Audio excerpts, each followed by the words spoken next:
قل هذه سبيلي أدعو إلى الله.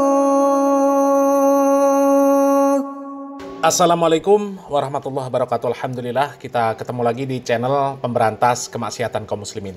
Dan seperti biasa sebelum kita masuk ke pembahasan, kami ingatkan untuk kaum muslimin yang belum subscribe ke channel ini, silakan subscribe untuk mendapatkan notifikasi ketika ada video-video yang terbaru yang kita upload di channel ini. Dan untuk yang sudah subscribe, kami ucapkan jazakumullahu khairan katsira. Dan kaum muslimin, kali ini kita akan menyimak kita akan membahas video dari Guru Gembul ketika debat di Robitoh Alawiyah, di mana Guru Gembul ini blak-blakan menjelaskan tentang asal-usul polemik nasab Ba'alawi. Kemudian Guru Gembul dengan jelas mengkritik para habaib yang mereka selalu berkoar-koar mengatakan bahwasanya para habaib itu adalah kelompok yang paling mulia di atas kelompok yang lain, sehingga dengan mudahnya mereka merendahkan orang-orang pribumi. Dan kalau kita menyimak video diskusi tersebut kaum muslimin, diskusi Guru Gembul di Robitoh Alawiyah, apa yang disampaikan oleh Guru Gembul ini sangat mewakili orang-orang yang selama ini resah dengan kelakuan para habaib yang mereka mengaku sebagai zuriat Nabi Muhammad SAW ya. Dan sebelum kita berkomentar kaum muslimin, kita simak dulu videonya kaum muslimin. Ini lumayan panjang ya. Kita simak bersama kaum muslimin. Assalamualaikum warahmatullahi wabarakatuh. Diskusi kita seperti yang tadi saya sampaikan di belakang, bahwa kita tidak mungkin berdiskusi secara kekeluargaan. Di sini laki-laki semua, nggak ada anak-anaknya, ya nggak disebut kekeluargaan. Tapi gini, saya ingin menegaskan bahwa polemik nasab ini, kebanyakan yang beredar di masyarakat itu adalah polemik tentang sentimen-sentimen, bukan polemik terkait dengan akademik. Jadi kalau misalkan kita mau jujur, dari jutaan orang di Indonesia yang sekarang berdebat, berdiskusi, saling menghujat satu sama lain terkait dengan nasab, berapa orang di antara mereka yang mampu mengakses kitab-kitabnya Kiai Imad dan mengakses kitab-kitabnya Robitoh Alawiyah? Sedikit sekali. Jadi yang benar-benar berdiskusi terkait dengan masalah-masalah akademik dan ilmiah itu jumlahnya sangat sedikit. Yang paling banyak itu adalah masalah-masalah yang berupa sentimen-sentimen. Ada sentimen kesukuan, sentimen keagamaan, sentimen golongan, dan lain sebagainya. Dan ini saya mohon maaf kepada pihak Robitoh Alawiyah ketika kemarin-kemarin bikin narasi, atau beberapa di antara pihak dari Robitoh Alawiyah atau kalangan Habib itu mengeluarkan sebuah narasi bahwa ini adu domba, bahwa sentimen-sentimen ini adalah ada pihak tertentu yang melakukan adu domba dan sebagainya. Ya tentu saja ada di antara mereka mungkin yang memanfaatkan situasi, tetapi masalah yang paling utamanya itu adalah, ayo kita introspeksi sama-sama bahwa polemik ini tidak dimulai dari Kiai Imad.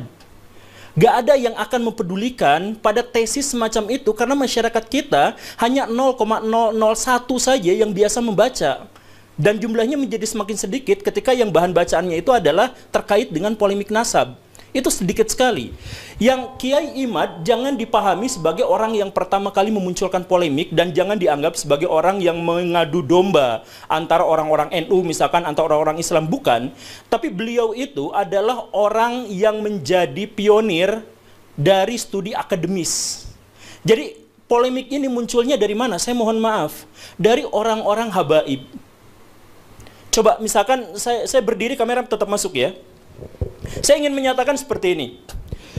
Sebelum tahun 2000-an, habaib di Indonesia itu sudah ada. Orang-orang yang mengaku sebagai keturunan Nabi itu sudah ada. Dan profesi mereka sangat bervariasi. Status sosial mereka juga bervariasi. Ada dari tukang jualan parfum sampai menteri luar negeri, Indonesia punya yang levelnya habaib. Dan tidak ada kerusuhan, tidak ada polemik di antara itu semua. Yang tiba-tiba muncul adalah, saya mohon maaf ya, di awal reformasi muncul Pak Habib Rizik dengan FPI-nya. Pak Habib Rizik itu latarnya sebenarnya dari NU, tapi entah bagaimana ceritanya, di situ sudah mulai ada kisruh dengan NU yang lain. Ada FPI versus Banser. Kemudian ada kerusuhan, ada serangan di sini dan di sana dan sebagainya. Nah, ini memunculkan apa? Di antara kaum muslimin itu memunculkan satu pikiran bahwa saya tuh gak setuju dengan Habib Rizik, saya tuh gak setuju dengan gerakan-gerakannya yang radikal, saya tuh gak setuju ketika kaum muslimin terlibat dalam percekcokan yang begini dan begitu. Banyak di antara kaum muslimin yang tidak setuju itu, tapi kemudian apa? Mereka tidak berani melawan, tidak berani menentang karena itu kan Habib. Ini kan keturunan Nabi. Jadi pada waktu itu ada dilema, ada polemik sebelum polemik itu menyeruak ke media, polemik di dalam hati kaum muslimin bahwa kami sebenarnya ingin menentang, ingin mengkoreksi pernyataan-pernyataan dari Pak Habib Rizik.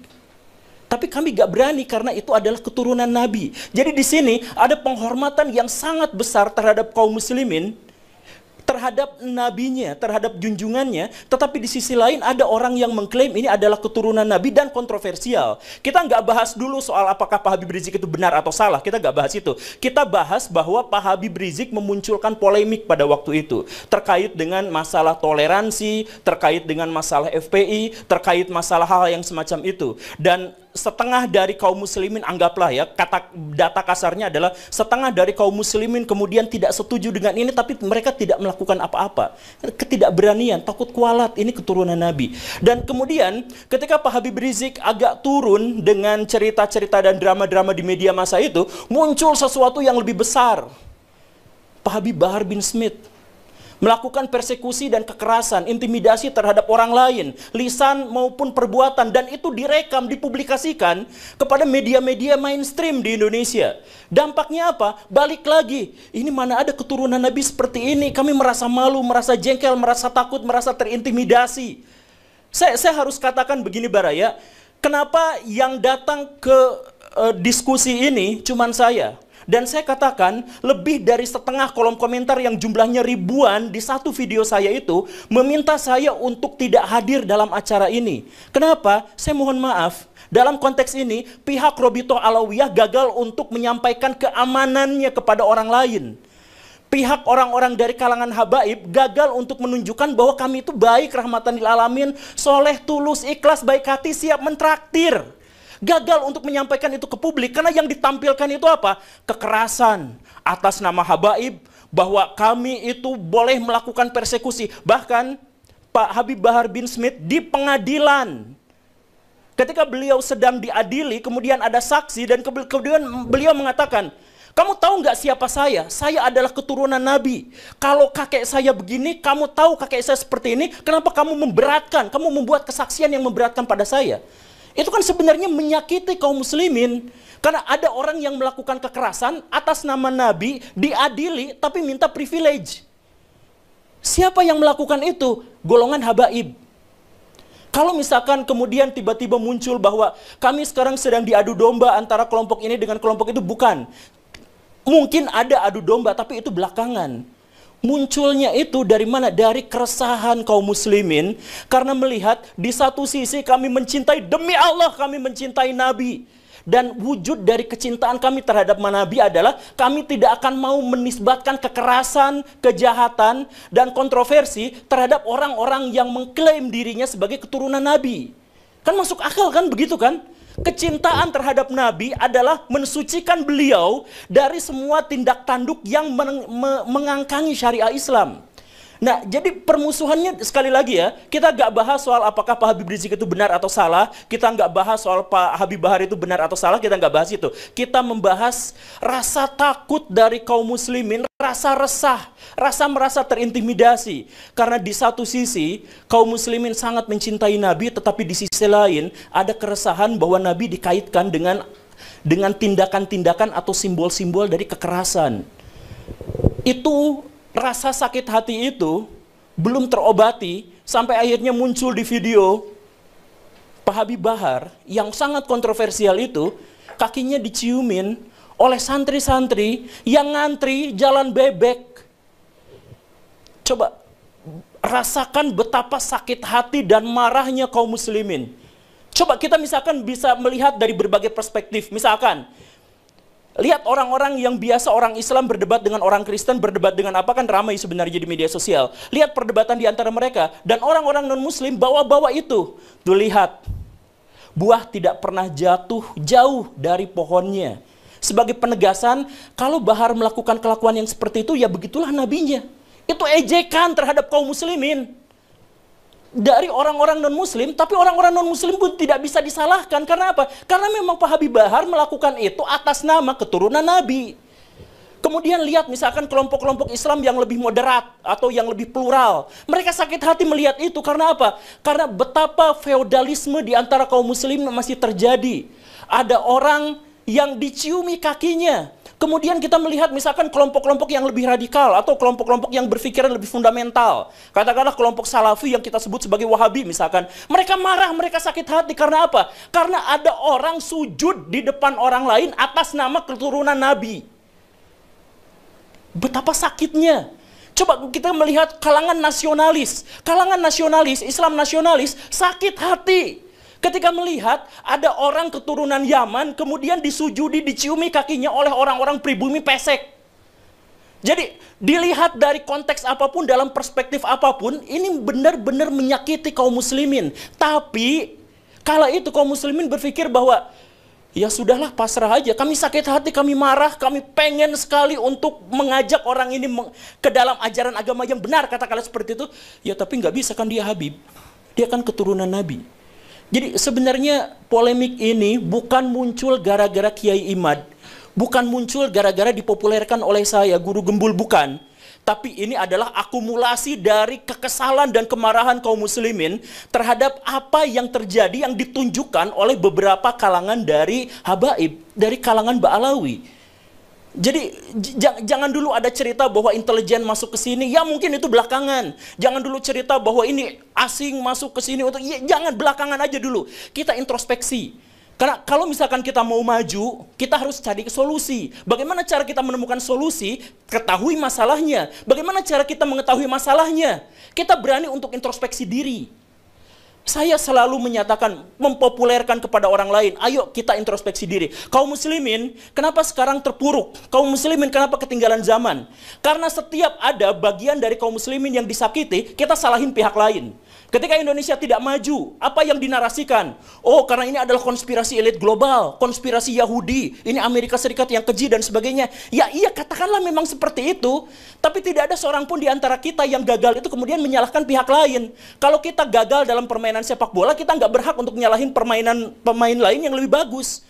Kalau misalkan kita melihat bahwa Indonesia sekarang carut-marut, jelek, terpuruk, tidak memiliki peradaban yang memadai, ketergantungan sama pihak asing, sama Cina, Amerika Serikat, dan sebagainya, introspeksi diri, mungkin kitalah yang salah.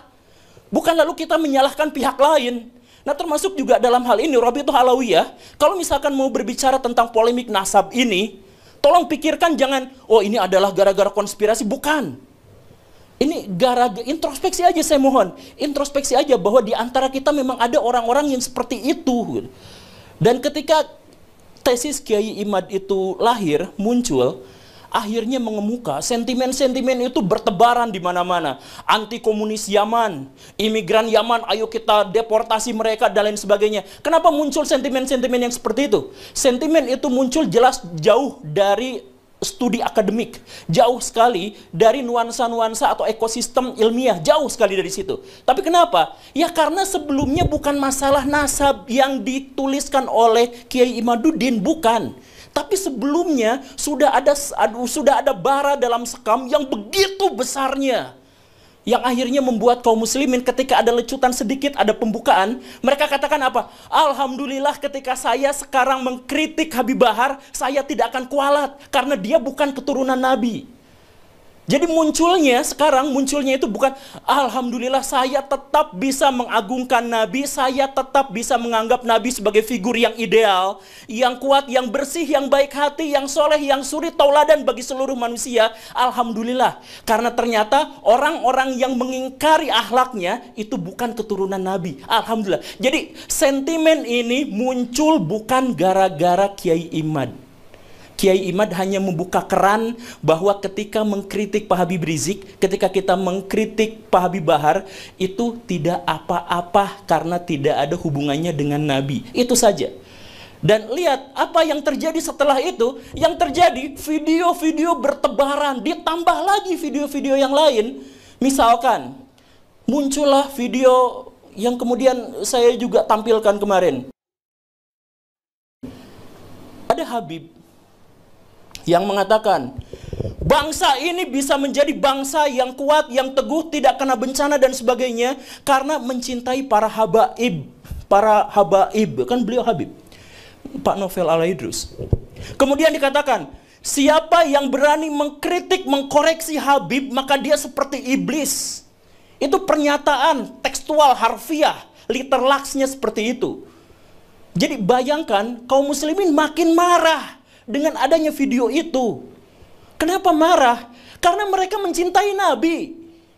Kemarahan itu muncul karena mereka mencintai Nabi, dan di zaman Nabi diketahui secara persis bahwa Nabi tidak pernah anti kritik dan anti koreksi. Setiap ada musyawarah, para sahabat selalu bertanya, "Ya Rasulullah, apakah ini adalah wahyu ilahi atau ini adalah pendapat pribadi?"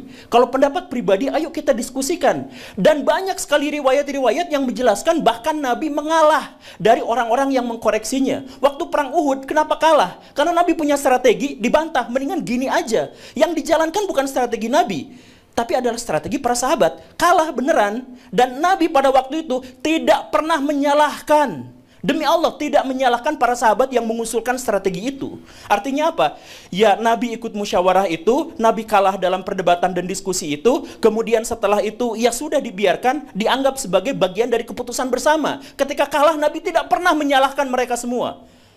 Ini Nabi. Lalu tiba-tiba muncul orang yang mengklaim sebagai keturunan Nabi, tiba-tiba mengatakan kalau ada orang yang mengkoreksi habaib, maka mereka itu adalah iblis atau serupa dengan iblis. Siapa itu? Pak Novel Al-Idrus. Itu videonya sudah viral, saya yakin banyak di antara orang-orang di sini juga sudah melihatnya. Nah, kalau misalkan dari Ba'alawi tidak menyaksikan itu tidak apa-apa. Kalau misalkan di antara Ba'alawi, di antara orang-orang itu lepas tangan dengan itu, ya nggak apa-apa. Tapi pahamilah bahwa kisruh ini, polemik ini bukan dimulai dari adanya gerakan-gerakan intelijen untuk memecah belah kaum muslimin. Sekali lagi, kalaupun itu memang ada, jangan kita jadikan sebagai alasan untuk mencari kesalahan. Jadi, kalau misalkan saya melakukan perzinahan, saya bersumpah saya tidak akan nyalahin setan. Emang kerjaan setan itu untuk membisiki saya untuk melakukan kemaksiatan. Kan begitu. Jadi kalau misalkan kita dipecah belah, jangan salahkan pihak yang memecah belah. Orang kerjaan mereka seperti itu. Salahkan diri kita kenapa kita bisa dipecah belah. Dan lagi-lagi ini jauh dari sentimen akademik. Makanya kalau misalkan kita ngadain debat publik misalkan yang seperti ini, saya pastikan, saya berani bilang, kalau misalkan kita mengadakan debat publik sampai 100 kali di berbagai universitas terkemuka, polemik ini nggak akan berakhir. Satu-satunya cara untuk mengakhiri adalah, yuk introspeksi sama-sama, hentikan narasi-narasi di media sosial terkait dengan privilege dan penghinaan terhadap orang-orang yang dianggap suci dan orang-orang yang dianggap bersih di Indonesia di luar Ba'alawi. Coba, misalkan Baraya di sini, saya minta maaf, tapi coba langsung rasakan bagaimana sikapnya ketika ada orang yang mengatakan seperti ini. Sorbannya kiai-kiai itu derajatnya ada di bawah kaki dari Habib. Bahkan ketika Habib itu penzina, tukang narkoba, tukang mabok. Ada narasi seperti itu disebutkan, dipopulerkan oleh kalangan mereka sendiri. Jadi ketika polemik ini mengemuka, mereka langsung ngomong, jangan tetap jangan kritik habaib, karena sorbannya, pecinya kiai-kiai itu derajatnya lebih rendah daripada kakinya Habib-Habib Ba'alawi itu yang tukang narkoba, yang tukang zina, tukang maksiat. Coba, orang kampung belajar Iqra. Orang kampung waktu kecil itu belajar tentang akidah, belajar tentang sejarah dari ustadz, dari kiai yang sangat mereka cintai. Lalu ada cerita bahwa kiai mereka derajatnya di bawah kaki habaib tukang narkoba. Rasakan bagaimana sakit hatinya mereka ketika mendengarkan narasi yang seperti ini. Bahwa kemudian Habib terbodoh itu 70 kali lipat lebih mulia daripada Habib terbodoh itu 70 kali lipat lebih mulia daripada kiai-kiai. Coba kalau misalkan kita ikut pengajian, kita ketemu sama orang yang kita salim tangan karena menganggap ilmunya luar biasa, memberikan kontribusi kepada kehidupan kita, memberikan pencerahan kepada kita. Lalu dikatakan bahwa mereka itu nggak seberapanya dibandingkan dengan Habib paling bodoh. Bisa nggak merasakan penderitaan dan sakit hati yang luar biasa dari situ?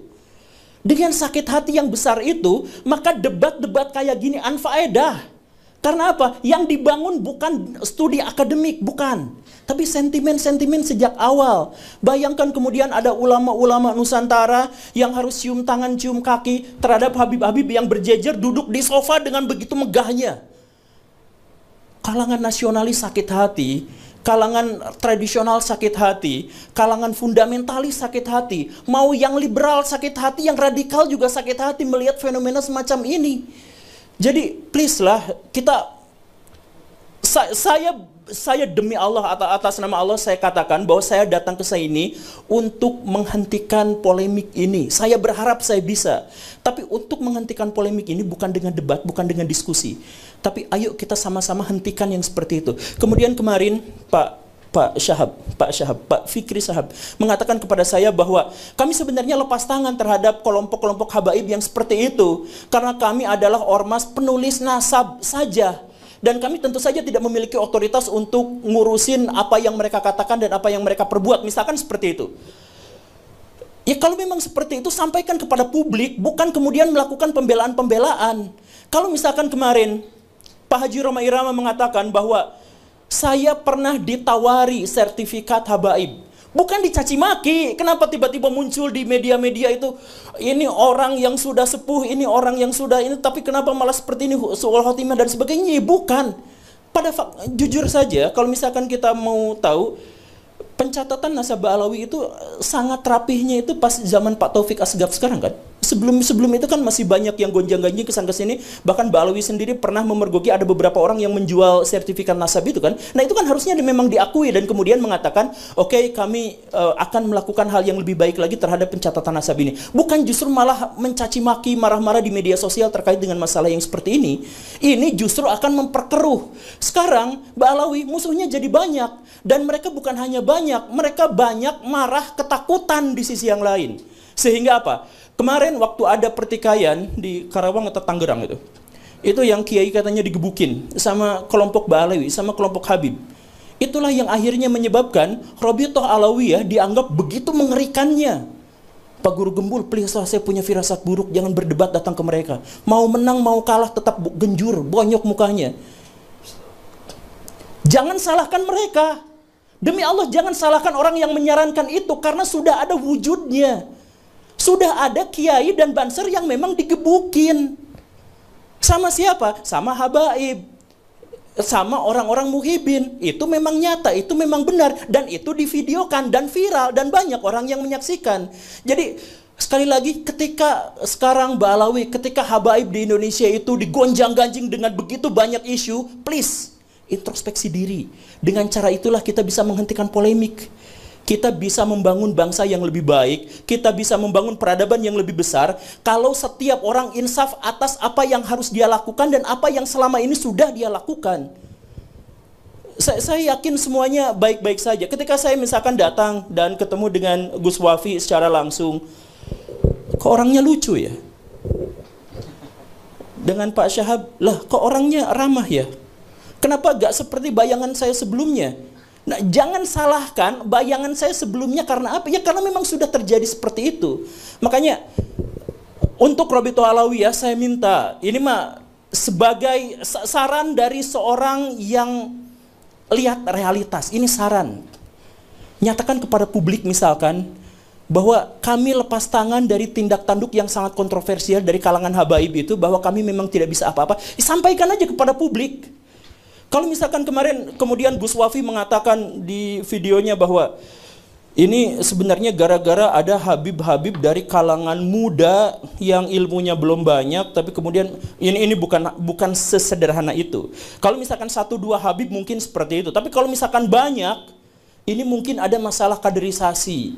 Jadi mungkin Pak Habib Bahar dan lain sebagainya itu, sejak dia umur 4 tahun, sejak dia melihat dunia, kakinya sudah dicium, tangannya sudah dicium, apa-apa sudah dilayani. Sehingga dia menjadi korban dari otoritas palsu yang dia rasakan selama ini. Mungkin saja. Jadi kaderisasi dalam hal ini, kemudian pendidikan dalam hal ini, sejak awal mari kita perbaiki sama-sama. Sekali lagi ya, kritik saya ini di depan Robitoh ini bukan karena kebencian, bukan karena apa, tapi ayo kita perbaiki sama-sama agar polemik ini selesai. Polemik ini selesai dengan cara apa? Akhlak yang baik, tunjukkan kepada masyarakat, kontribusi kita pada masyarakat, bukan kontroversi kita pada masyarakat. Selanjutnya kita diskusi. Assalamualaikum warahmatullahi wabarakatuh. Masya Allah, luar biasa kaum muslimin. Ya, kita patut apresiasi apa yang disampaikan oleh Guru Gembul ini ya.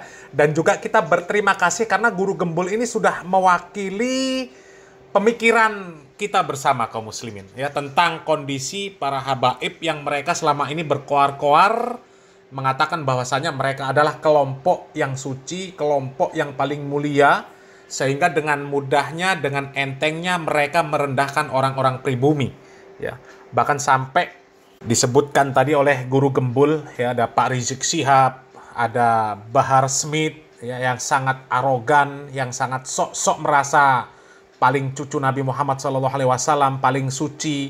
Ya, kemudian ada Nopel Al-Idrus yang mengatakan bahwasanya orang yang mengkritik para habaib itu sama seperti iblis. Ya, luar biasa ya. Dan sebenarnya banyak sekali hal-hal yang seperti itu kaum muslimin kalau seandainya disampaikan oleh Guru Gembul ya. Tapi ada satu yang menarik kaum muslimin ya, kalau kita menyimak jalannya diskusi di Robitoh Alawiyah ini ya, ketika Robitoh Alawiyah mengomentari atau menanggapi apa yang disampaikan oleh Guru Gembul, mereka mengatakan bahwasannya mereka berlepas diri dari Habib-Habib yang seperti itu, seperti Bahar Smith, seperti Nopel Al-Idrus ya, dan juga Habib-Habib yang suka ngedabrus cerita-cerita khurafat ya, kemudian merendah-rendahkan orang-orang yang bukan dari kalangan habaib ya. Katanya Robitoh Alawiyah itu hanya mengurusi masalah nasab saja ya. Sebenarnya seandainya Guru Gembul ini menyebut satu saja nama ya dari pihak Robitoh Alawiyah ya, bahkan ini ketua Robitoh Alawiyah ya, ketua Robitoh Alawiyah sendiri pun seperti itu. Pak Taufik Assegaf ya, pernah mengatakan bahwa seorang habib yang gila itu lebih utama daripada ulama. Ya, seorang habib yang gila itu lebih mulia daripada ulama. Dan kemudian pernah mengatakan bahwasanya ulama itu adalah pengawal para habaib. Coba kaum muslimin. Ya, begitu juga dengan anaknya Pak Taufik Assegaf. Sama persis mengatakan kalau ada habib yang nakal, ya jangan dibenci, jangan dimarah, jangan dikritik ya. Kalau yang habib suka judi, ya jangan dikasih uang, kasih saja beras. Ya, sementara kalau penduduk pribumi, ya mereka dengan semena-mena mengatakan bahwa ya, satu habib yang bodoh itu perbandingannya sama dengan 70 kiai yang alim. Habib yang ahli maksiat ya, yang kakinya habib dilangkahkan untuk maksiat. Kaki habib itu lebih mulia daripada kepalanya seorang ulama, seorang alim, seorang kiai. Itu kan merendahkan orang yang bukan dari kalangan mereka kaum muslimin ya. Dan kemudian yang menarik lagi kaum muslimin yang disampaikan oleh Guru Gembul. Guru Gembul mengatakan bahwa polemik nasab ini bukan munculnya karena tesis Kiai Imad, bukan. Ya, benar kata Guru Gembul tadi kaum muslimin ya. Sebenarnya embrionya ini adalah ya kelakuan para habaib yang selama ini semena-mena menganggap para habaib ini adalah kelompok yang paling mulia, sementara pribumi ini adalah pelayan mereka. Sampai santri-santri disuruh mencium kaki. Bukan hanya santri, ada orang-orang yang mereka bukan santri lagi ya, mencium kakinya Pak Lutfi bin Yahya. Coba ya. Kalau Kiai Imad itu benar kata Guru Gembul, cuma membuka keran ya. Embrionya itu ya gara-gara statement-statement ceramah-ceramah dari para habaib ya. Dan kemudian adanya Kiai Imad membuka keran sehingga semua yang selama ini terpendam keluar semua melalui keran tersebut ya. Karena kalau kita melihat ya, orang-orang yang mengkritik para habaib selama ini yang paling keras ya, dari orang-orang salafi ya, dari orang salafi, terutama mereka yang aktif ya, bergerak di media sosial, di YouTube ya, dan macam-macam lah, konten kreator salafi lah ya. Mereka yang paling keras menentang para habaib. Jauh sebelum ada tesis Kiai Imad yang viral, yang menentang nasab Ba'alawi. Ya sudah ada. Tesis Kiai Imad kan muncul belum lama, ya.